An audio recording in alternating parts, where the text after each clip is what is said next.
பிரியமானவர்களே, இயேசு கிறிஸ்து ஏதாவது நன்மை செய்தாதான் உங்களுக்கு இயேசு பிடிக்குமா? உங்களுடைய விசுவாசம் நிலைக்குமா?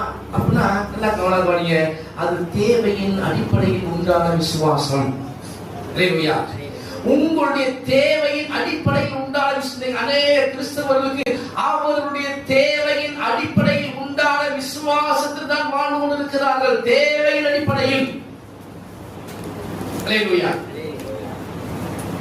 என் தேவை சந்திக்கப்பட்டால், இயேசு கிறிஸ்து எனக்கு செய்தால் நான் அவர்கள் விசுவாசமாக இருப்பேன், நான் அவர்கள் அன்பாக இருப்பேன். செய்யலையா? நான் இயேசு கிறிஸ்து நம்பி பார்த்தேன், ஒண்ணுமே நடக்கல. அல்லேலூயா. அல்லேலூயா.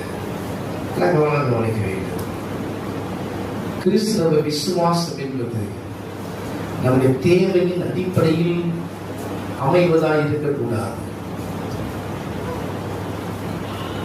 கிறிஸ்துவ பெருசா பார்க்கணும், உடைய தேவையை பெருசா பார்க்க கூடாது.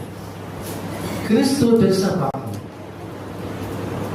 உடைய எதிர்பார்ப்பு பெருசா செய்யக்கூடாது, பார்க்க கூடாது. அப்படி இருந்து பாருங்க. அல்லேலூயா. இயேசு கிறிஸ்து என்ன செய்ய மாட்டார்? ஏமாற்றவே மாட்டார். அல்லேலூயா. எந்த விஷயத்திலும் ஏமாற்ற மாட்டார். எப்பொழுது தலையை உயர்த்தவே அந்த சமயத்தில் ஆண்டவர் தலையை உயர்த்துவார்.